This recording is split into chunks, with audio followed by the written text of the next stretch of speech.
do festival.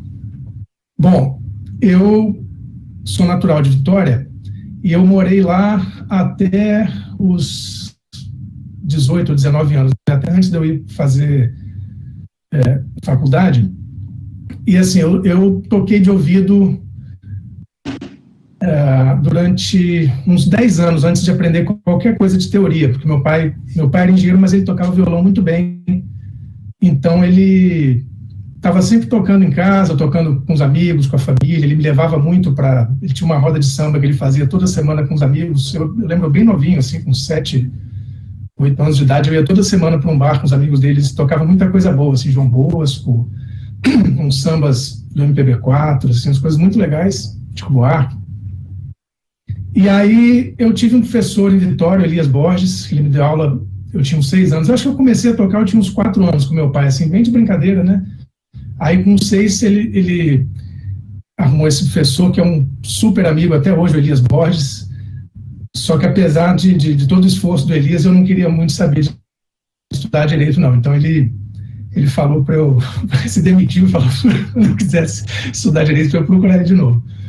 E aí, assim, quando eu entrei, na época era segundo grau, né? Agora chama ensino médio. Quando eu entrei no segundo grau, na verdade não era exatamente o ensino médio, era o ensino segundo grau junto com o técnico, né? A Escola Técnica Federal do Espírito Santo, e atualmente se chama Instituto Federal do Espírito Santo, onde leciona lá o nosso amigo que você conheceu, o maestro Célio. E lá, além do grupo que hoje é a Pop Jazz Orquestra, que é uma Big Band ampliada, na época existiam dois grupos distintos, que tinha a banda, que era a banda de sopros e percussão, uma banda naqueles moldes, né, que a gente vê essas bandas que tocam nas paradas e tal. Então tinha vários instrumentos de sopro e percussão, e tinha uma Big Band chamada Pop Jazz, Orquestra Pop Jazz. E aí eu comecei a fazer aula lá, estudei um pouco de trombone de válvula, estudei um pouco de sax tenor, e aí eu consegui convencer o maestro de que eu tocava violão e tal, embora eu não soubesse teoria. Ele dava aula de teoria lá também, né? Eu entrei lá, na verdade, fazendo aula de teoria, e aprendi a teoria básica e tal, só que como eu já tocava de ouvido, nessa época eu já tocava até algumas bossas, assim, de ouvido, Tom Jobim e tal, mas não sabia nada, nem cifra eu sabia. E aí ele me deu um intensivo de teoria para eu poder tocar guitarra na Big Band, que ele viu que eu já sabia os acordes e tal. Então, isso que a gente está falando foi a partir de 94, né, que foi o ano que eu ingressei lá na Escola Técnica. Então, eu passei esse ano de 94 estudando bastante teoria com ele, e em 95 eu comecei a tocar guitarra na Big Band da escola. Depois, o maestro também, na época, ele tinha uma Big Band que atuava na noite, chamada Orquestra Vitória. E essa, sim, tinha um repertório gigante, porque aí tinha cantores e tocava assim, tocava 3 horas, 3 sets de 1 hora para as pessoas dançarem, ou para as pessoas, enfim, era como no som de Big Band, não dava tanto para as pessoas ficarem batendo papo, era mais ou para dançar, mas assim, era um volume, né, que tinha, era uma Big Band completa, que nem a de vocês, ela tinha 5 saxofones, 4 trombones, 4 trompetes, guitarra, piano, baixo, bateria, percussão e 2 cantores. Então tinha um repertório assim de um bom gosto, assim, uma coisa maravilhosa, e que ia tanto pelo jazz quanto pela música brasileira. Tinha bossa, mas tinha umas coisas da Rita Lee, do Lulu Santos, e o Célio foi vendo que eu era muito interessado e foi me passando transcrições para eu poder ajudar com o repertório da Orquestra Vitória. Ele viu, tira essa... No início era coisas de base, né? Porque eu entendia mais de harmonia, eu não conhecia de instrumentação assim para escrever para aqueles sopros todos. Então eu transcrevi várias coisas de arranjo de base da Rita Lee, do Lulu Santos, algumas bossas, e aquilo foi minha grande base do estudo de arranjo e de harmonia. E aí nessa época também, quando chegou finalzinho de 94, ele levou para a gente um folder que ele tinha recebido da Escola de Música de Brasília, fazendo a propaganda sobre o festival do ano seguinte, o Festival de Verão da Escola de Música de Brasília, né, o CIVEBRA. Coincidentemente, o meu pai estava prestando um serviço para uma empresa de construção em Brasília. Ele não era dessa empresa, era a Encol. Você lembra da Encol? Sim. Pois é. Na época áurea da Encol, ele não era da Encol, mas ele foi chamado para fazer um trabalho de uns 8 meses em Brasília pela Encol. Então, coincidentemente, meu pai estava em Brasília nessa época e eu pude ficar com ele lá no hotel e pude ir para Brasília e fazer o festival com que o maestro fez uma propaganda enorme do músico. Eu nunca tinha ouvido falar, na minha ignorância. Eu fui fazer aula com ele, Delmiro, com 16 anos. Ok? Ele Delmiro? Uau. Sem saber quem era. Aí, e com o Ian Guest também. O Ian Guest estava dando aula lá, eu fiz aula de harmonia com o Ian Guest, percepção. Eu fiz aula de harmonia com o Ian Guest e de guitarra e violão com o Hélio Delmiro. E acabei ficando muito próximo do Hélio, que eu era meio que o caçulinha ali da nossa turma. E ele viu que eu conhecia as coisas de música brasileira, de levada e tal. Nessa época eu não sabia improvisar direito. Mas eu conhecia muito repertório e muita coisa de acompanhamento, né? Na verdade, a minha vida, a maior parte do tempo eu trabalhei com acompanhamento, né? Depois que eu fui me interessar, me desenvolver pela parte melódica, solo e tal, mas o que eu sempre fiz foi acompanhar cantores e acompanhar na Big Band. Eu aprendi muito sobre acompanhamento, né? Que é uma coisa da guitarra.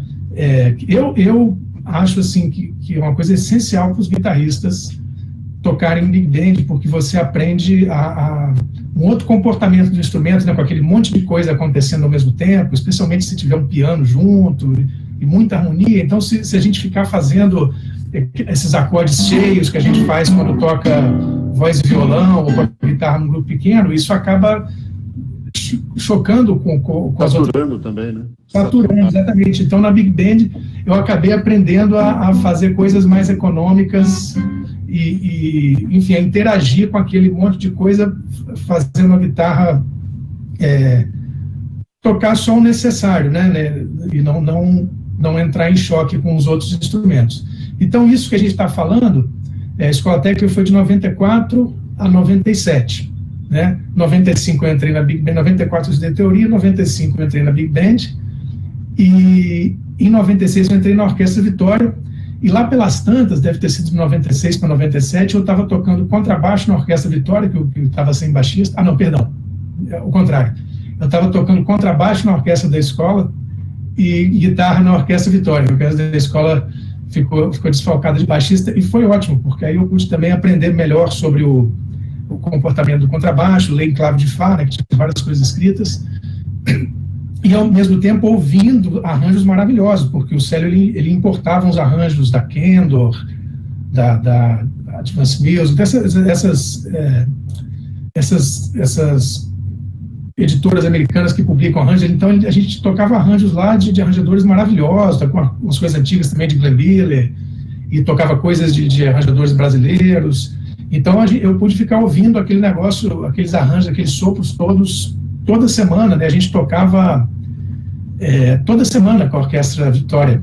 Foi um privilégio, assim. Eu comecei a tocar na noite em Big Band, tocando semanalmente, e paralelo com isso, o Célio também me convidava para outros trabalhos. Eu cheguei a tocar várias coisas com ele em duo, trio, quarteto, casamento, recepção. Uma época a gente tinha um grupo que era tipo um combo, assim, era uma cozinha com os cantores, era o combo da Orquestra Vitória, e uns 3 sopros, inclusive o Célio tocava saxofone, e a gente tocava toda semana. Então eu tocava assim, instrumental da noite em Vitória algumas vezes por semana, e isso foi fundamental também para poder ampliar a coisa de repertório e enfim, aprender já interagindo com o público, com os músicos, e sentindo a reação do público.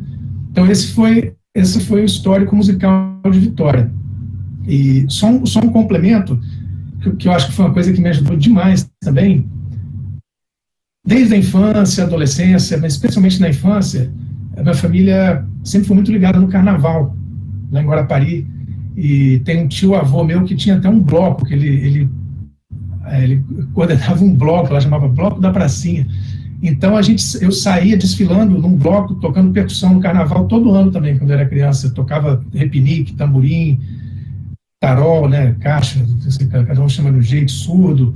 Então, cada ano eu tocava várias coisas, e tinha músicos muito bons lá de percussão, Então também foi um grande aprendizado, além dessas rodas de samba com meu pai, essas coisas. Por sorte, minha família sempre foi muito ligada assim, nessa coisa de música. E isso também me ajudou muito com a parte rítmica, né? Essa coisa da percussão.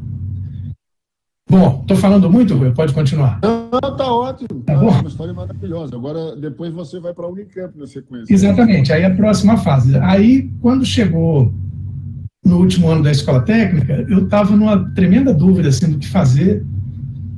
E, enfim, depois de muitos dilemas, eu acabei optando por fazer o vestibular de música da Unicamp, que eu acho que ele era inclusive no mesmo dia do vestibular da UFES, a federal lá do Espírito Santo, então eu tinha que escolher entre uma e outra, não podia nem fazer as duas para escolher depois. Eu pensei em um curso para fazer, né, eu fiz o curso de edificações na escola técnica, então eu cheguei a cogitar engenharia, arquitetura, né, eu tenho vários amigos, ex-colegas que foram para essas áreas. Mas aí eu já estava trabalhando com música, gostava muito, e acabei fazendo o vestibular da Unicamp, e acabei conseguindo entrar. Na época eu nem achei que eu fosse conseguir. E aí foi um novo universo, né? Porque aí realmente lá concentra. Bom, você frequentou lá também, você conhece, né? Muita gente boa, interessada em estudar, que estava ali. A proximidade com São Paulo também, aqueles super shows que tem por lá. Então lá, eu lembro quando eu entrei nas aulas, assim, eu fazendo aula com o Gogô, com o Bebeto, eu falei, pô, agora finalmente eu cheguei no lugar que o pessoal fala a minha língua, que eu estava querendo conhecer esse pessoal, não sabia nem se existia. E aí, então, assim, eu achei o curso da Unicamp maravilhoso, né? Eu não sei como se chama hoje em dia, mas na época era um bacharelado em música com habilitação em música popular. Na verdade, eu só fui descobrir esse detalhe depois que eu tinha terminado o curso. Mas, então eu fui fazer um bacharelado na área de música popular mesmo, que a gente tinha as matérias harmonia voltada para o repertório de música popular, tinha matéria de rítmica voltada, você vê, eu fiz aula com a Lilian Carmona lá, de rítmica, com o Rogério Bocato, tinha matéria de percepção melódica lá com o Ricardo Mundenberg, que foi um professor super legal nessa área também, mostrou umas coisas do bar pra gente, de dó móvel.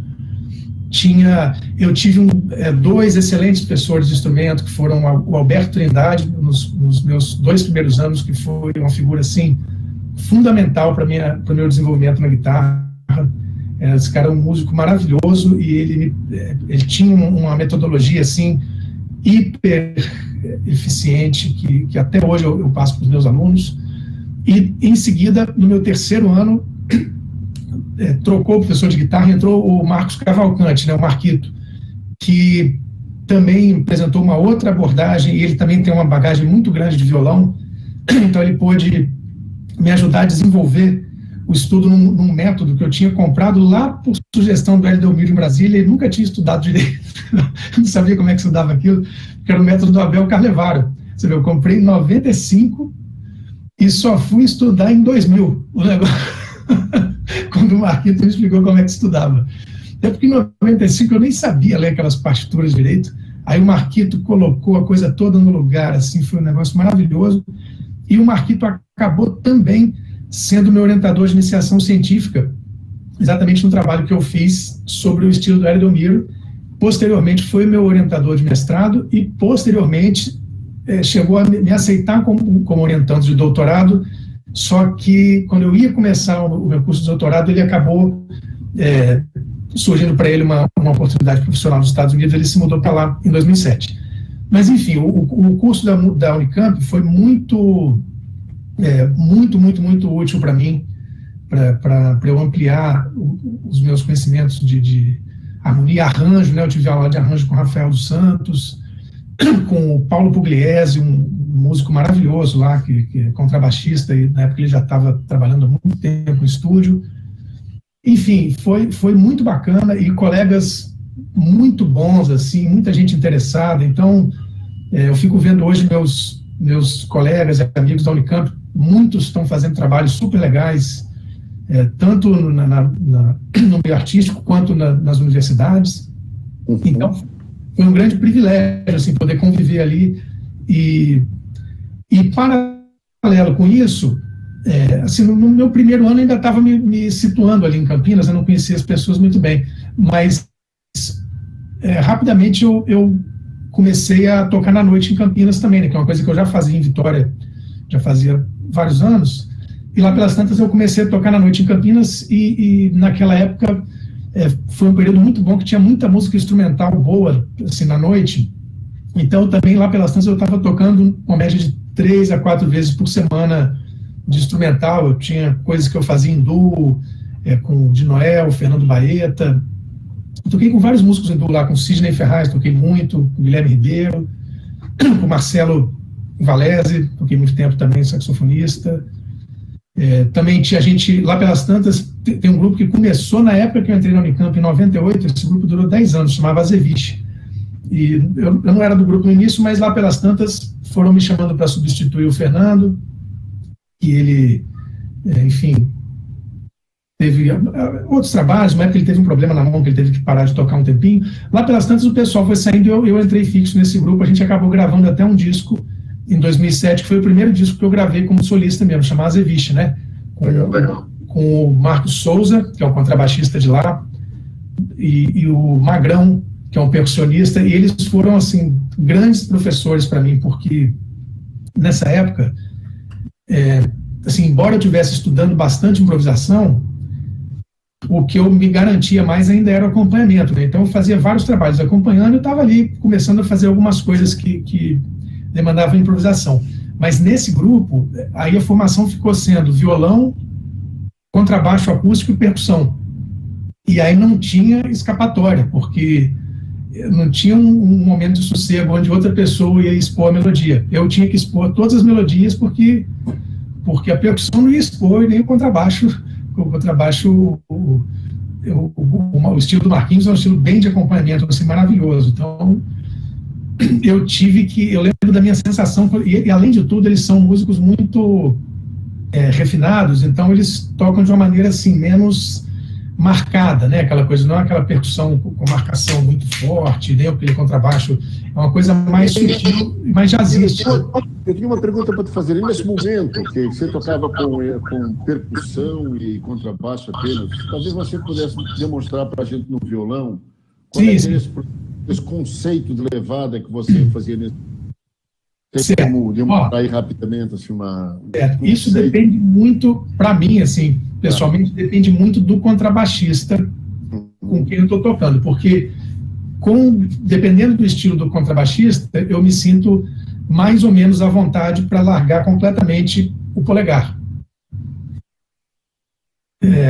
Espero que essa informação não me traga nenhuma inimizade.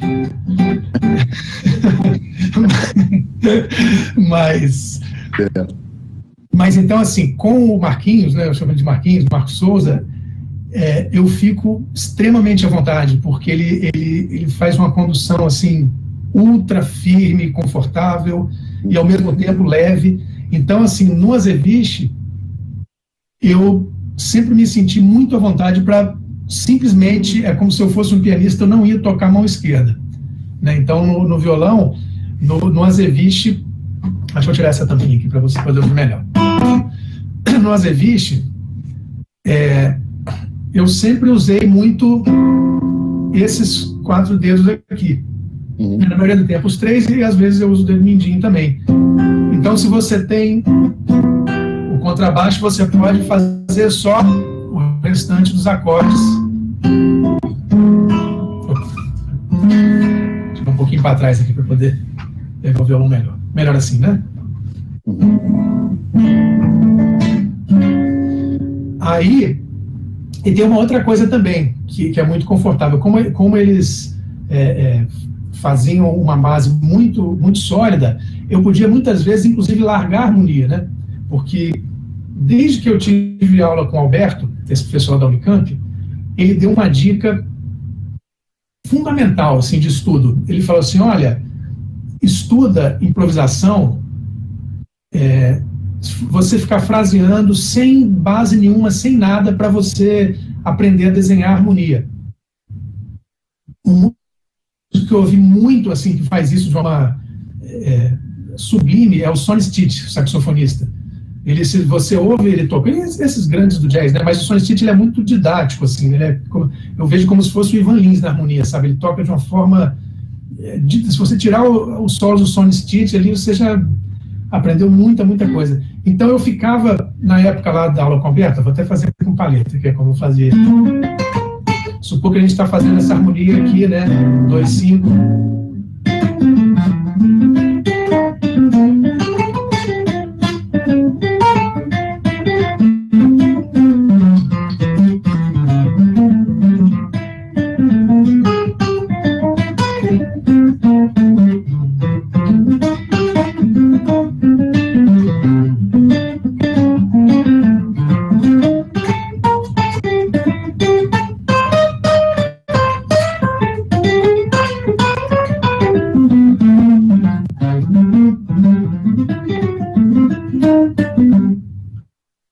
Coisa, né, que você desenha muito baseado nos arpejos, obviamente, né? A gente faz os arpejos. Então, com o Azeviche, eu também, muitas vezes, eu simplesmente largava a harmonia e ficava só com a melodia, porque foi um momento, assim, decisivo, assim, para eu poder compreender e dominar melhor essa coisa da improvisação. Então, muitas vezes, respondendo a sua pergunta, muitas vezes eu tinha que fazer as melodias das músicas, né? Então, isso passa, por exemplo, a música que a gente tocava bastante, que era...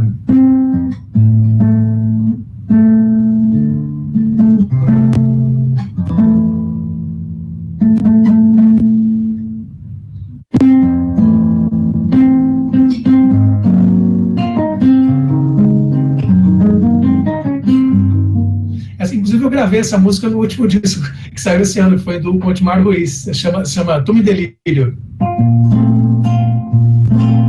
Não estou lembrando que toquei em Stog, acho que era da Stog.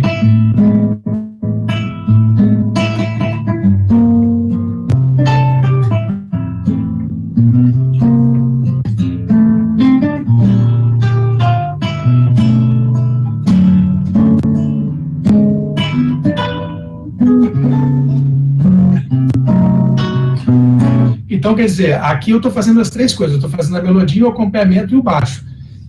Então, lá eu faria, por exemplo...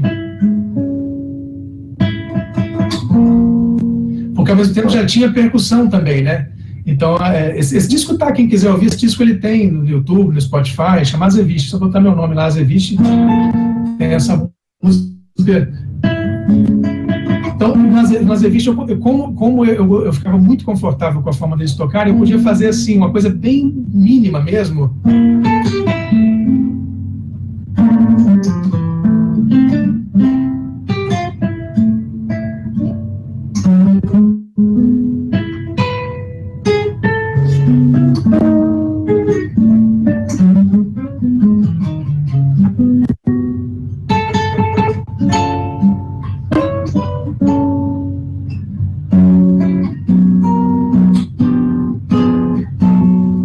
Coisas desse tipo. Nós evitava para ser uma coisa bem sutil, porque era a onda do grupo. Então era bem...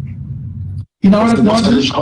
O baixista mesmo para dar as bases do acorde, né? Exato.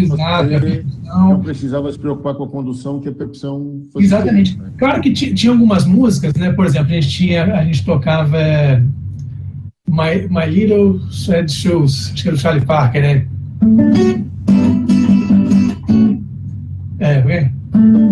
Nossa.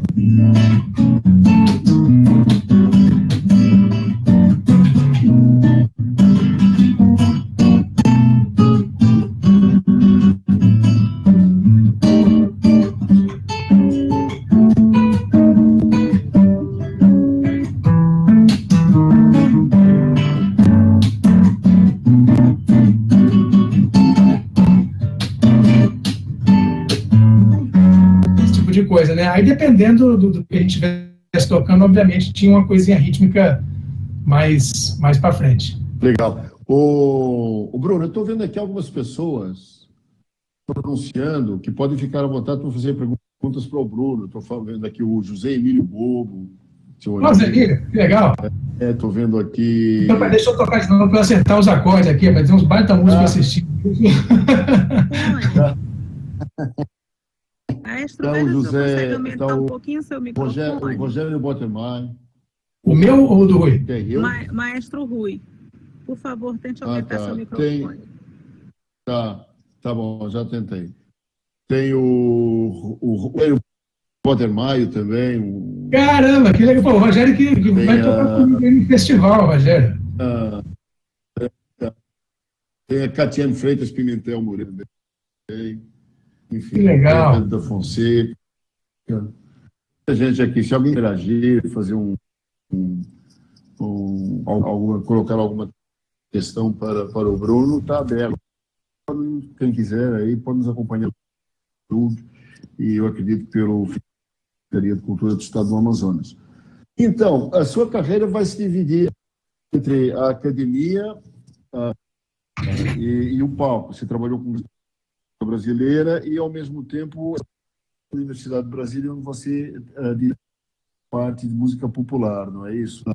Sim, pois é. Fala um pouco sobre a acadêmica e também sobre a música popular que você lá em Brasília, por favor. Certo. A coisa acadêmica, eu fui levando em paralelo, porque o que aconteceu foi o seguinte: desde que eu mudei para Campinas, eu precisei pagar minhas contas, né? Antes eu morava com a minha família em Vitória. Então, embora eu tocasse na noite bastante em Campinas, quer dizer, bastante não era o bastante para pagar as contas, resumindo. Então, eu tocava e eu estudava. Você fez Sim, eu estudava, e também as coisas que eu fazia em Campinas não pagavam tanto, porque música instrumental, às vezes você ia tocar num lugar enfim, tocar de fundo ali. Então, embora fosse uma coisa assim, extremamente rica do ponto de vista musical, né, um grande aprendizado e tal, muitas vezes eram cachês que não dá conta. Mesmo assim eu morava em República ainda, eu dividi República com grandes músicas, eu dividi com o Gus, com o Gustavo Barros, super guitarrista de São Paulo, eu até vi ele tocando outro dia lá com o Fábio Júnior, grande músico, dividi com Hércules Gomes, que é um grande pianista, né, também, enfim. Bem capixaba, né? Hã? Exatamente. Bem capixaba. De Cariacica, da Grande Vitória ali. E aí, enfim, mas mesmo assim, eu comecei a dar aulas particulares, né, para poder complementar a renda. E lá pelas tantas, eu cheguei a ter em casa, assim, uma época que ia uns 15 alunos por semana, e bastante gente lá, porque eu estava sempre tendo que trabalhar, né? Então eu tocava e dava aula. E com isso, nessa época, abriu o mestrado em música da Unicamp.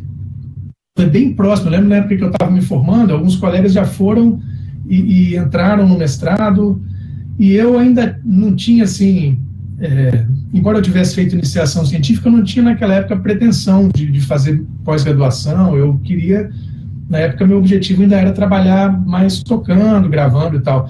Mas como eu fui vendo que aquela coisa de aula, até pelo que eu observava de outros guitarristas, violonistas, né, eu vi que aquilo ia se tornar uma constante, e então eu falei, eu vou, assim, se for para dar aula, eu ficava dando aula para muita coisa iniciante, música do Capital Inicial, umas músicas que estavam tocando na moda, né, enfim, não era o tipo de música que eu queria trabalhar com os alunos, né, ficar ensinando posições muito básicas e umas coisinhas muito elementares, embora seja um trabalho, assim, da maior importância, né, a iniciação musical, aquilo não era a minha paixão, né, que eu falei, se eu fosse dar, e nessa época, eu até dei um curso com meu ex-professor, Bebeto von Bittner, a gente deu um curso de harmonia na minha casa, na época.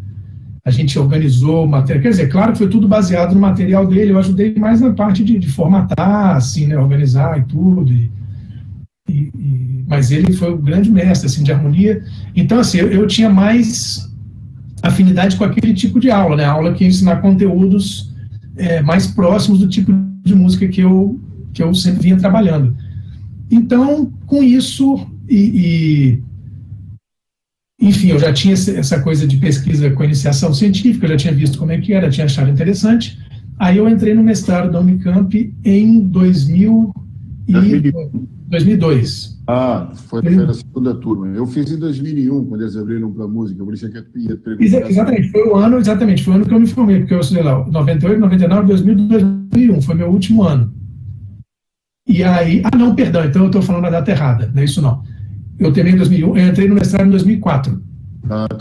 2004, saí em 2006, exatamente. Tá. Então, eu fiquei morando em Campinas esses anos, entre o término da graduação e o início do mestrado, basicamente só tocando e dando aulas particulares, e pintou um trabalho muito legal para fazer dos arranjos do disco da Laine Carvalho, que é uma cantora, ela é do interior de São Paulo, mas morou muitos anos em Campinas, acho que ela morou mais de 20 anos em Campinas, virou uma grande amiga, e esse CD foi o primeiro trabalho que eu cuidei mesmo da produção musical toda, dos arranjos, e inclusive esse ano finalmente ela vai colocar aí nas plataformas digitais, em breve vai estar aí no Spotify e tudo, mas ele só existe até agora no CD físico. Enfim, e aí eu entrei no mestrado em 2004, terminei em 2006, e depois em 2007 eu entrei no doutorado, e terminei em 2012, quando eu já estava no UNB, né? Então, eu tenho 11 anos de Unicamp. Foram 4 de graduação, 2 de mestrado e 5 de doutorado. Bom, aí, assim, eu dei aula em algumas escolas, né? Eu dei aula no Conservatório Carlos Gomes, lá em Campinas. Depois, eu dei aula na Chorus Music, que aí eu dei muitos anos de aula na Chorus. Sei lá, o autor deve ter sido, sei lá, uns 5 ou 7, eu dei muitos anos de aula na Chorus, e em 2009 surgiu a oportunidade de dar aula na EMESP, né, que foi quando teve aquela mudança de ULN para a EMESP em São Paulo, né, a Escola de Música do Estado, que chamava Universidade Livre de Música, mudaram a gestão e passou a se chamar Escola de Música do Estado de São Paulo. Então eu dei aula lá de 2009 até 2010. E aí, quando chegou no começo de 2011, eu consegui uma bolsa para fazer um estágio de doutorado nos Estados Unidos. Então, com isso, eu tive que me ausentar lá da Escola de Música de São Paulo.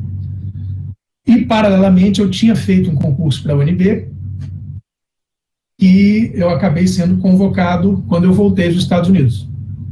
E foi no segundo semestre de 2011. Então, desde então, eu sou professor do Departamento de Música da UNB. Como é que, desculpa, sem querer te interromper, mas já te interrompendo, como é que foi para você estruturar um curso de música com foco na música popular, depois de ter estudado na Unicamp, num curso especificamente com habilitação de música popular, e depois da sua experiência nos Estados Unidos, onde você fez um doutorado de sanduíche, né, estudando lá? E como é que você conjugou essas duas experiências? Quais são as matérias que você desenvolveu? Que tipo de abordagens pedagógicas você desenvolveu? Talvez seja interessante para quem está interessado assim, em música popular, né? Sim. Saber. Uma coisa é o seguinte, na UNB, embora eu tenha sido contratado visando já a criação do curso de música popular, esse curso ainda não foi implementado, infelizmente. Então, os cursos que existem lá atualmente são de bacharelado na área de música clássica, que aí tem os bacharelados de instrumento, composição e regência, e tem o curso de licenciatura. E nos anos mais recentes eu fiquei mais envolvido com essa coisa de implementar o curso. E então, assim, a nossa expectativa é que ele seja implementado em breve. Mas até o momento, o que eu venho fazendo lá desde que eu entrei é atuar em disciplinas da música popular, onde a maioria dos alunos, a grande maioria dos alunos, são alunos da licenciatura, né, que tem um perfil mais voltado para a música popular. Então, as disciplinas que eu atuo lá na UNB, logo no começo, eu atuei como regente da Big Band, que se chama Orquestra Popular Candomblé. Eu fiquei 2 anos regendo a Big Band lá. Disciplina de harmonia, também voltada para a música popular. No início tinha harmonia e improvisação também. Depois teve algumas mudanças de disciplina. Atualmente eu estou na disciplina de harmonia, na disciplina de prática de conjunto e, evidentemente, nas disciplinas de guitarra e violão também. Então, assim, o que eu fiz para estruturar lá foi programa dessa coisa de harmonia, bem específico, né, para coisa de música popular. A disciplina de guitarra também, um programa que, quando eu entrei, eram 4 semestres, depois eu ampliei para 6 semestres, então a gente tem um programa de 6 semestres de guitarra. E violão, mais recentemente, também voltado para o violão popular. E a prática de conjunto, aí prática de conjunto eu tenho feito algumas coisas temáticas a cada semestre. Então, eu cheguei a fazer coisas voltadas para o samba jazz, voltada para frevo, voltada para música instrumental brasileira, voltada para coisa mais jazzística, voltada para... Teve uma que eu fiz mais recentemente, que eu tenho feito durante alguns semestres, que é para acompanhamento para violonista e guitarrista. Exatamente como tem duas perguntas aqui para te fazer. O Chico Lessa está te mandando um abraço. Olha só, grande Chico Lessa, o mestre. E a Vitória está te fazendo uma pergunta. Vitória Azevedo, da Fonseca. Ela está te perguntando legal. Como é que foi a sua adaptação à vida de professor universitário. Mas antes disso, antes de responder essa pergunta, eu queria pegar um gancho aí no que você estava falando agora, para você exemplificar. Também tem muita gente que não é exatamente de violão, guitarra e música até participando. Você desse uma exemplificação do que você conceitua como esse acompanhamento que você estava falando aí. Acompanhamento? Esse acompanhamento, e particularidades dentro desse acompanhamento dentro da música brasileira. E aí nós continuamos com a pergunta da Vitória, falando sobre a sua adaptação à vida de professor universitário. Porque você falou o seguinte, você trabalhou muito desde o início, na sua formação, com memorização, com de ouvido, né, de orelha, que até tem um sentido pejorativo e, na verdade, até nem é. E como é que você utiliza essa capacidade de desenvolvimento auditivo, antes de aprender a teoria, até, na organização da sua didática e da sua pedagogia para o violão? Porque, por exemplo, eu estou te pedindo para você fazer um exemplo de uma levada, porque tem algumas particularidades, algumas sutilezas da levada que o papel não aceita. Não sei se está de acordo comigo. Sim, mas aí a gente já está falando de um nível bem avançado, né, da coisa, né? Mas, assim, antes disso, o que eu... Sim, o meu pensamento que me norteia com as minhas aulas na universidade é o seguinte: como que eu vou poder contribuir para que aquele cara possa atuar profissionalmente depois. Esse é sempre o meu pensamento principal, né? Quer dizer, as pessoas vão se formar e depois vão para o mercado de trabalho. E como que aquela formação que a gente está dando na universidade vai ser importante para essa atuação no mercado de trabalho. Uhum. Então, por exemplo, essa disciplina de acompanhamento, eu pensei, por quê? Você vê, né, a minha disciplina principal lá da UNB, que é guitarra. Se você for pensar na atuação profissional do cara que toca guitarra, a grande maioria dos trabalhos que vai ter para a grande maioria das pessoas, né, pode ter uma exceção ou outra, mas a grande maioria, quando for tocar, vai tocar como um músico acompanhador e não como solista, né? Então, embora na guitarra a gente tenha, esse foi até um motivo de eu ter ido para a Unicamp fazer guitarra e não violão, é porque eu queria exatamente estudar improvisação. Então, embora a gente tenha um foco muito intenso na coisa melódica, estudar improvisação, melodias, né, tal, a atuação profissional majoritária tende a ser no acompanhamento. E com esse negócio de focar muito nas melodias, os guitarristas, em geral, têm uma deficiência de acompanhamento, né? Essa coisa de tocar em banda, ter um baixista, um baterista, isso aí deixa o guitarrista, às vezes, acomodado ali em simplesmente fazer uma coisa mais tranquila ali, e nem dependendo tanto de uma precisão, porque às vezes tem uma bateria segurando a onda ali, se ele toca um pouquinho para lá, um pouquinho para cá do tempo, passa meio despercebido, né? Que é diferente do cara que acompanha quando faz voz e violão, acompanha uma cantora, por exemplo, não tem, ele só tem ele acompanhando, ele tem que ser a bateria, o surro do tamborim, tudo tem que ser ele. Então, minha primeira ideia foi suprir essa deficiência dos guitarristas, mas aí acabou o pessoal do violão se interessando também, gente do violão clássico, né, que vê um outro tipo de repertório para violão, queria ver as levadas. Então, o que eu procuro fazer com o pessoal lá, assim, é ver quais são os ritmos que são mais demandados, né, quando a pessoa vai tocar. Então, os ritmos são demandados, é samba, bossa nova, baião, um ritmo que às vezes as pessoas não se ligam, que ele é muito demandado no Brasil, que nem é um ritmo brasileiro, que é o bolero. Você vê, você pega qualquer disco aí de música sertaneja, ou do Roberto Carlos, ou da Nana Caymmi, bolero está em vários lugares, né? Então a gente tem que saber acompanhar no bolero, choro, ijexá, enfim, tem os ritmos que eles estão sempre aparecendo, né? Então, você dominou, desculpa te interromper, você desenvolveu técnicas específicas de acompanhamento para cada um desses ritmos, desses gêneros? Olha, eu assim, como você falou, né, eu aprendi muito de ouvido, né? Então eu fui ouvindo os discos tirando como os músicos faziam e fui desenvolvendo o meu jeito de tocar baseado nas coisas que eu escutava, mas também para a aula não ficar uma coisa assim puramente de ouvido, eu adotei com o pessoal lá um livro muito bom, que é o livro do Marco Pereira, Ritmos Brasileiros, que esse livro, ele traz uma escrita violonística, assim mesmo, muitas vezes é 3 vozes rítmicas, né, que muita coisa que a gente vê de acompanhamento para violão só está dividido como se a gente tocasse somente aqui uma voz aqui no polegar e outra voz nos outros dedos, quando na verdade, se você for ver o João Bosco, o Toninho Horta, uma série de violonistas, a gente tem muitas vezes uma voz aqui, outra aqui e outra aqui. Você pode exemplificar, por favor? Vou botar a mão direita aqui, para poder...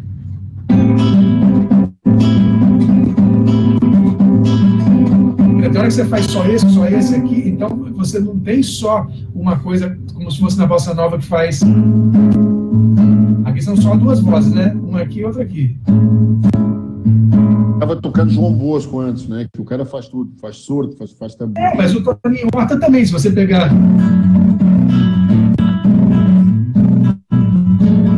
Muitas vezes, até com esse dedinho aqui, deixa eu baixar um pouquinho.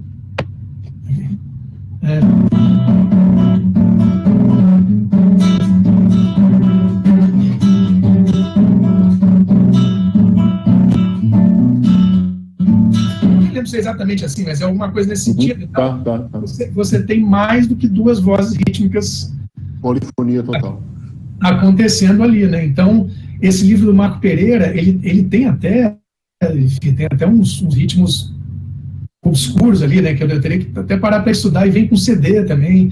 Então, você vê, né? O Marco Pereira também, coincidentemente, também dá aula numa universidade federal, né? Dá aula lá na UFRJ.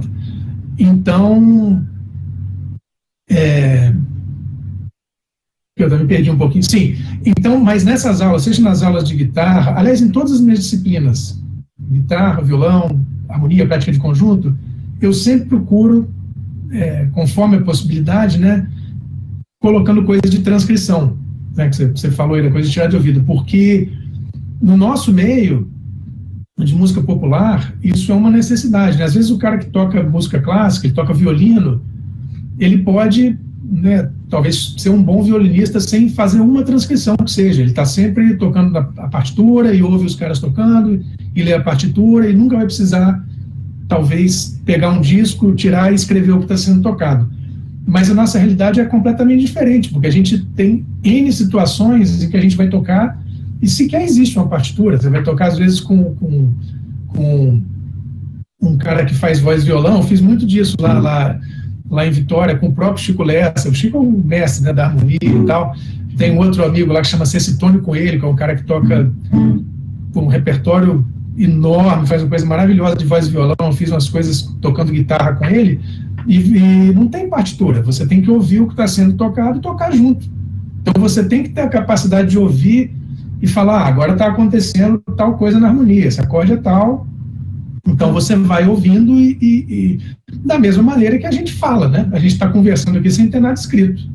Você podia estar conversando, você está lendo um texto daí, eu estou lendo um texto daqui, mas eu te ouço, eu identifico o que você fala e interajo com você. E na música é exatamente a mesma coisa, né? Que a música, até por um problema de não ser ensinado nas escolas mais no Brasil, né, desde o regime militar, virou na cabeça das pessoas, parece que é uma coisa abstrata, né, quando na verdade a gente sabe que a música antigamente fazia parte das ciências exatas, né, na cultura ocidental. Então, assim, você ter a capacidade de ouvir, identificar o compasso, identificar a tonalidade, são coisas elementares, né. Então, com a transcrição, isso você consegue ficar mais ágil nessa coisa. Então eu coloco a rapaziada para tirar música, tirar solo, aí com isso eu já consegui envolver, né, lá pelas tantas eu consegui criar um laboratório de guitarra e música popular, e aí a gente fez algumas pesquisas por lá, aí entrou já nessa área de iniciação científica, e junto com um projeto de extensão também, né, acho que você mencionou rapidamente, tem um projeto de extensão lá que eu coordeno, chama Música Popular UNB. Aí nesse sim, aí eu vi essa parte de extensão da universidade como uma forma de desenvolver várias coisas interessantes no departamento, que aí eu cheguei a organizar 3 festivais lá, né, junto com outros colegas, especialmente o Michael Lopes, que atualmente está na Unirio. Eu organizei um encontro, né, chamou o primeiro Fórum Brasileiro de Guitarra, UNB, que levou professores de guitarra de várias universidades do Brasil para ficarem uns dias lá para a gente discutir os assuntos. Então, a universidade também proporcionou, através dessa coisa de pesquisa e extensão, dar uma outra dimensão para a coisa e dar uma outra visão para o pessoal que está lá estudando, que não só a coisa de ser instrumentista, mas também ampliar o leque com atividades relacionadas, né?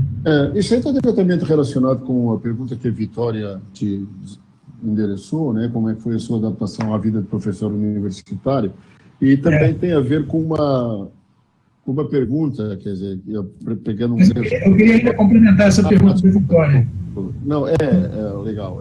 Então, que é filho do meu grande amigo Tião Fonseca aí, Vitória, um abração para você. Obrigado por você ter entrado e sua pergunta é muito pertinente, porque tem uma coisa que aí, assim, eu imagino que a pergunta dela possa ter a ver com a coisa de conciliar a coisa acadêmica com a coisa artística, né? Que isso sim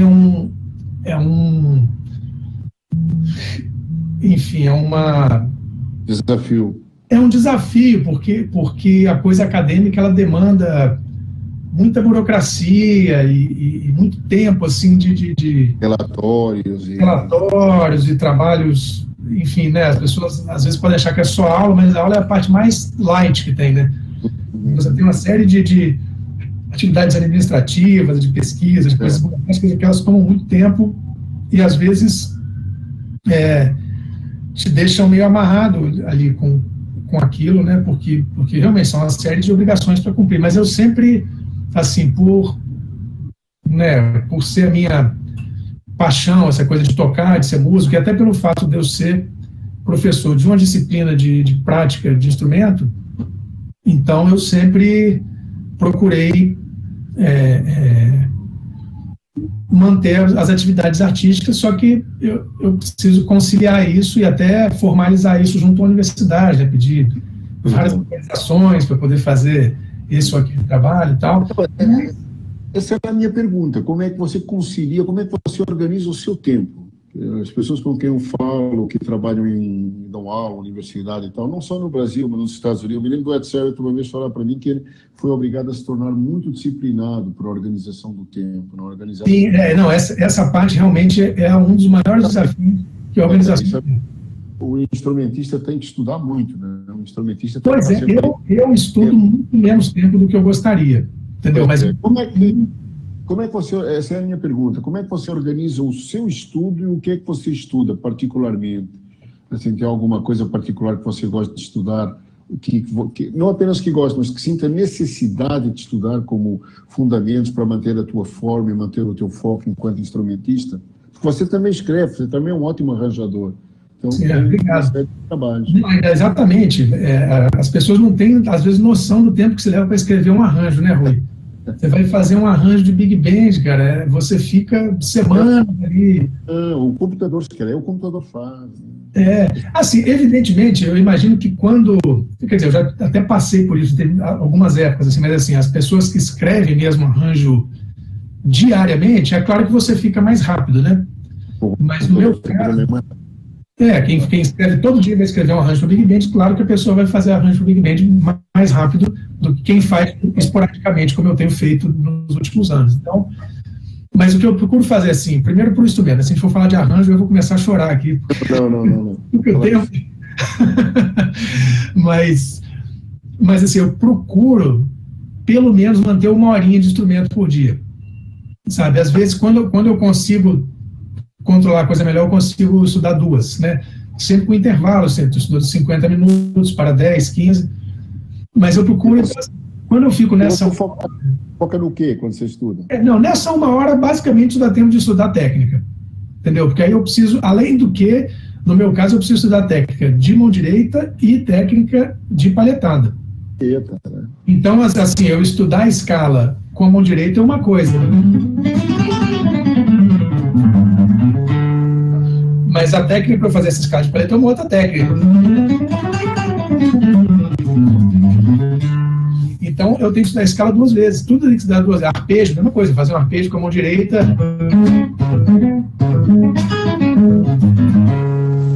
Fazer com a palhetada é uma outra coisa.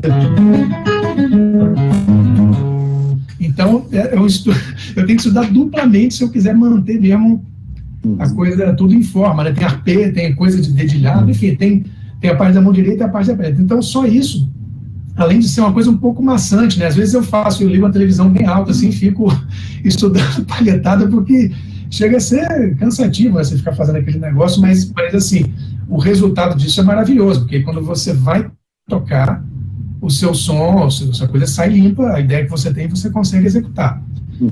Bom, quando, assim, eu estou com mais controle, aí também alguma coisa de improvisação e de repertório junto, né?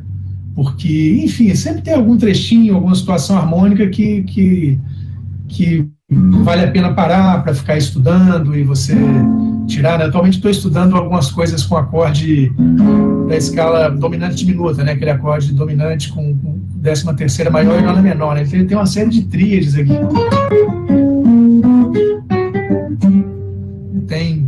Então aliás, eu vou fazer uma propaganda aqui de um aplicativo que é maravilhoso, pessoal, que é o iReal Pro. Eu comprei o meu primeiro iPod Touch, esse aqui é o meu segundo. Eu comprei o meu primeiro iPod Touch por causa desse aplicativo, por indicação do nosso amigo Rodrigo Ursaia. Esteve conosco antes de ontem. Exatamente. A primeira vez que eu fui lá em Nova York, ele muito gentilmente me hospedou e me apresentou essa maravilha, né? Porque ele chamava... Como é que soletra? I com I? Esse aqui, ó. Deixa eu aumentar o brilho aqui para... Real é R-E-A-L. Esse aqui, ó. Não sei se dá para... Esse azulzinho aqui, ó. iReal Pro. Ok. iReal Pro. Certo? Esse aplicativo... Tá certo aí no... Ele tem tanto para Apple, ele tem para Android também. Que é isso? Eu escrevi aí, vê se está certo aí nessa barra lateral. Deixa eu ver aqui. Rapaz, Public Chat. Isso, exatamente. É assim que você exato. É assim que escreve. Aí tem esse objetivo. Ele tem, então, assim, ele tem para, no caso aqui é um iPod, né? Mas ele tem para iPhone, ele tem para Mac, ele tem para Android. Eu não sei se tem para PC. Mas assim, eu comprei o iPod Touch, na época o iPod Touch, acho que eu paguei $200. Eu comprei só para poder instalar esse aplicativo. Na época o dólar não estava caro que nem hoje também, então tinha essa vantagem. E o aplicativo, não sei quanto ele custa, mas seja o quanto ele custar, ele é de graça, porque ele é tão bom. Aqui, ó. Você põe aqui, aí você baixa num fórum lá, tem um fórum lá, na época eram 1.300 standards, hoje em dia ele tem mais. Mas tem os exercícios, tem uma série de coisas. Então, para violão especificamente? Não. Ele é a evolução do Aebersold. Ele é do Aebersold e do Band na Box virou isso aqui. Então você pega aqui, sei lá, ele tem uma série de temas. Você pega, sei lá, All Blows. Aí ele vai mostrar a coisa aqui na quadratura. Tá meio ruim, né, do brilho. Não, mas dá para entender, sim. Não, okay. Ele mostra na quadratura, só que ele tem uma função de playback. Aqui vai ficar baixinho. Mas se você liga isso aqui num fone, numa caixa de som, cara, o contrabaixo, a bateria, perfeito, piano, e você pode escolher ainda aqui se tem um mixerzinho, ó, você escolhe se é som de piano, de Rhodes, baixo acústico, baixo elétrico, não sei o quê, tem uns ritmos, tem uns exercícios de 2/5, um monte de coisa, você pode fazer um loop só em 2 compassos, então assim, mudar o andamento, mudar a velocidade, e também o pessoal leva muito para tocar, né? O pessoal leva para tocar para ler harmonia. Os caras não sabem harmonia e fica lendo a harmonia aqui no negócio. Mas é uma ferramenta de estudo maravilhosa. E eu tenho usado todo dia isso aqui para estudar coisinhas específicas. Você pode ficar trabalhando numa mudança de 2 acordes, assim, um tempão, fazendo ou a música inteira, rápido, mais devagar. Você pode fazer igual a Zevista, você pode tirar o piano e ficar só com o contrabaixo e a bateria, entendeu? Então, esse negócio é ótimo para estudar improvisação. Essa dica é fantástica. Essa ferramenta realmente é uma ferramenta fantástica. Fantástica. Nós estamos aqui com pessoas online, não sei, eu gostaria de abrir aqui para alguma pergunta, não sei se tem alguém querendo fazer alguma pergunta específica para o Bruno. Faz 1 hora que nós estamos conversando aqui e passa muito rápido, porque é tanta informação, né, tem tanta coisa que o Bruno tem para compartilhar. E eu gostaria de abrir aí para fazerem... Posso fazer só uma pergunta rápida? É que vai muito ao encontro do que você perguntou dos ritmos. No ano passado, eu gravei uma série de videoaulas exatamente sobre violão brasileiro, exatamente essas coisas de acompanhamento, para um curso que o Fernando Vieira organiza, que é um grande músico e cara empreendedor lá de Vitória. E esse curso vai sair, está finalizando a edição lá, vai sair em breve. Então, se alguém tiver interesse em ver assim, com mais profundidade essa coisa, me manda um e-mail, que aí... quando contato@brunomangueira.com. Contato sem ser, né? Contato português do Brasil. Contato@brunomangueira.com. Contato@brunomangueira.com. Pronto, tá aí. Isso, aí esse curso vai falar assim, bem, né, com mais detalhes sobre as levadas e tal, essa coisa que você tinha perguntado aí. Ótimo, maravilha. Então, não sei se há mais alguma outra coisa que alguém queira perguntar aí, mas assim, eu gostaria, já que nós já passamos então da nossa hora de live aqui, eu gostaria de agradecer pela participação. E eu tenho uma pergunta que chegou aqui. Eu que agradeço pelo convite, Rui. Do José Emílio Gobo. Ele está perguntando, queria saber como foram as suas experiências nos Estados Unidos, né? Como é que foi a sua experiência de vida, de trabalho, de formação nos Estados Unidos? Você pode comentar sobre isso, por favor? Claro. Primeiro um grande abraço aí para o Zé Emílio, super guitarrista. Acho que ele está morando nos Estados Unidos ainda, né? Mas ele estava lá tempo atrás. Na verdade, eu não tive exatamente uma experiência de estudo nos Estados Unidos, infelizmente. Eu tentei várias vezes, fazer mestrado, né, graduação, doutorado e tal, mas o que eu fiz lá, na verdade, minha experiência lá foi como pesquisador visitante, né, na universidade. Então, eu fui desenvolver uma parte do meu trabalho de doutorado, onde eu elaborei um arranjo para a orquestra relacionado ao trabalho que eu estava fazendo, E toquei e tal, mas na verdade, assim, eu não me matriculei em nenhum curso de música, né? Eu estava vinculado à faculdade de música lá de Cincinnati, mas eu não era um aluno de nenhum curso. Então eu pude, né? Eu tive a oportunidade assim, de assistir aulas como ouvinte, que é uma coisa que eles têm de praxe lá, né? Como você está como pesquisador visitante.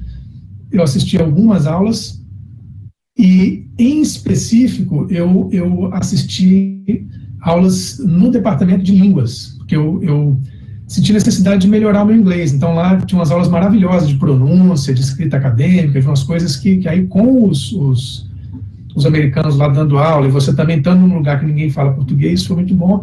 Mas eu assisti algumas aulas, assim, de conjunto, de improvisação lá na faculdade de música, porém, eu não tive essa oportunidade de ser aluno de um curso lá, né? Então, a minha experiência de estudo, de disciplinas lá, foi uma experiência bem pouca, assim, né? Infelizmente. Eu gostaria muito de ter feito um curso, mas eu fui assim, eu dei vários workshops, dei várias aulas, o pessoal fez aula, mas eu mesmo gostaria de ter feito curso, assim, de 1 ano, 2 anos, mas eu não tive essa experiência. Porém, eu tive a experiência de viver um pouco, trabalhar bastante, né? Então eu fiz bastante coisa. Novamente, essa coisa, o que foi, na verdade, isso foi também a minha motivação para ter estudado inglês no Brasil, na época da Unicamp. Eu fiz inglês os 4 anos do Unicamp. Uhum. Essa coisa da música brasileira, né, de saber acompanhar e tal, junto com a coisa de saber improvisar, foi o que me possibilitou interagir com os músicos de jazz. Porque aí, assim, especialmente, evidentemente, o pessoal interessado em música brasileira, mas também porque eu sabia me comunicar com a coisa da improvisação e me inserir ali tinha estudado jazz também.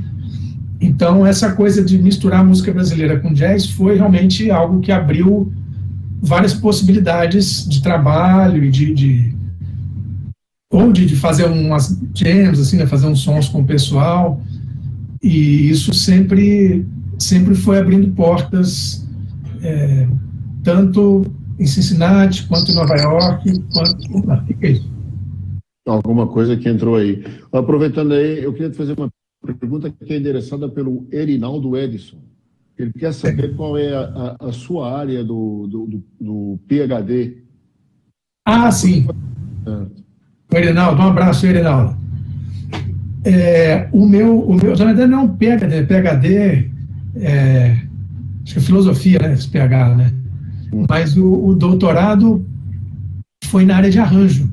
Inclusive está disponível, se quiser baixar, é só entrar lá no site da biblioteca da Unicamp e tem disponível lá minha tese de doutorado, é sobre os arranjos do Nailô Proveta para umas composições do Pixinguinha com a Orquestra Jazz Sinfônica do Estado de São Paulo. Então, meu trabalho é um trabalho de análise desses arranjos, e eu acabei, como parte, lá no pós-doutorado, eu mesmo também me propus a escrever um arranjo para essa mesma formação, que foi da música chamada Naquele Tempo. Tem até um vídeo disso aí no YouTube, que foi gravado posteriormente na Universidade de Louisville. Legal. O Davi Lemos está perguntando, como é que você trabalha com as redes sociais?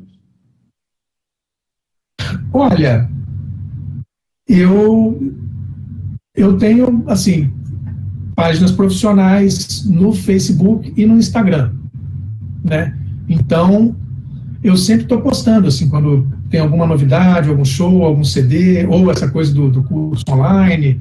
Na verdade, não nesse sábado agora, no outro, acho que é o outro, acho que é dia 6 de junho, vai ter uma live no Instagram de um disco que eu produzi recentemente em Vitória, chamado Fé de Ribeirinho, que é exatamente do Maestro Célio, com o Yuri Gjanski, que é um cantor e compositor de lá. É um trabalho muito bonito, e a gente vai fazer uma live desse disco no dia 6 de junho, no Instagram. Então, assim, eu procuro ir colocando o material lá, sempre, tanto no Facebook quanto no Instagram. Eu não sei se eu entendi exatamente a pergunta das redes sociais. Não, a pergunta é como a pergunta é basicamente isso, é como é que você trabalha com as redes sociais. Nós estamos aqui com um probleminha de áudio, não sei se está sendo sanado. Acho que a minha voz está fazendo em algum lugar aí. Bom, de qualquer das maneiras, Bruno, olha, eu quero te agradecer pela participação, você foi super interessante para nós, para o Sala do Jazz. E quero que você faça, assim, estamos te esperando aqui no Festival Amazonas Jazz, quando o Covid nos permitir voltar, e a permitir, se Deus quiser.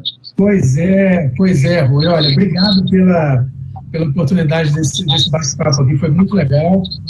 E também, né, uma pena que tenha sido adiado, mas também o mundo está adiado, né?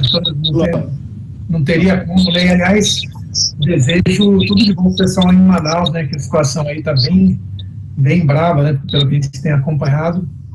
E espero que essa coisa possa ficar sob controle e as coisas serem retomadas, porque eu realmente estava muito animado para tocar aí no festival. Tenho certeza que todo mundo que está todos nós. Mas vai acontecer. Então, olha, Bruno, muitíssimo obrigado pela participação, felicidade, se cuida aí. Né? Beleza, valeu.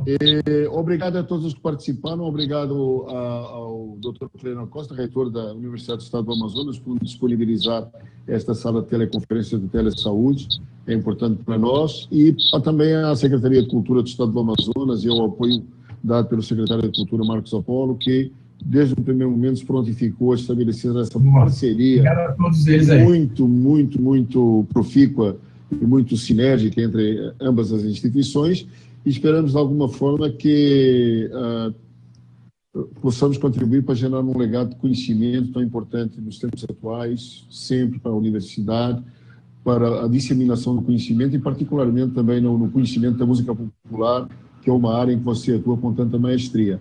E queria também aproveitar o ensejo para convidar hoje para participar de um assunto, já que estávamos falando de Unicamp, né, onde eu também tive a oportunidade de desenvolver um pouco de trabalho acadêmico. Hoje à tarde nós vamos ter um debate para o qual todos estão convidados, com a Karina Aguiar, que é uma cantora aqui de Manaus, que está fazendo um trabalho pioneiro em ecomusicologia, que é um novo campo de estudo na Universidade Brasileira, e também com o Igor Sonier, que é o marido dela, que é um baterista que está lá na Itália e vai participar via conferência web conference, que desenvolveu um trabalho maravilhoso sobre percussão da amazônica, sobre ritmos de diversos gêneros da música amazônica que são pouco conhecidos, e eles vão dar uma contribuição sobre isso. 15 horas aqui nesse mesmo site, através das redes sociais, tanto da UEA como da Secretaria de Cultura, e nós vamos falar sobre música da Amazônia, com foco, portanto, em etnomusicologia, ecomusicologia e rítmica de diversos gêneros. E será às 15 horas em Manaus, 16 horas de Brasília. Estão todos convidados. Nós vamos encerrar por agora. Eu quero deixar para o meu querido amigo Bruno. Espero que a gente possa se rever de novo lá em Portugal, voltar a tomar um belo vinho lá. Maravilha. Um almoço maravilhoso, tivemos a oportunidade. Um abraço para a tua esposa aí também. E olha, foi um grande prazer te rever.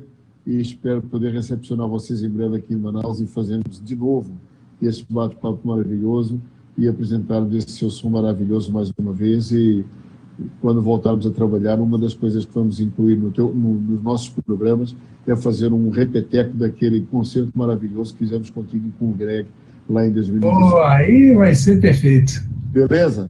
Então, um forte abraço. Obrigado a todos vocês, o pessoal todo aí da Secretaria de Cultura, da Universidade, todo mundo que está envolvido, e que vocês estão fazendo um trabalho maravilhoso. Valeu, saúde e paz. Um forte abraço. Até sempre. Tchau, tchau. Tchau, tchau.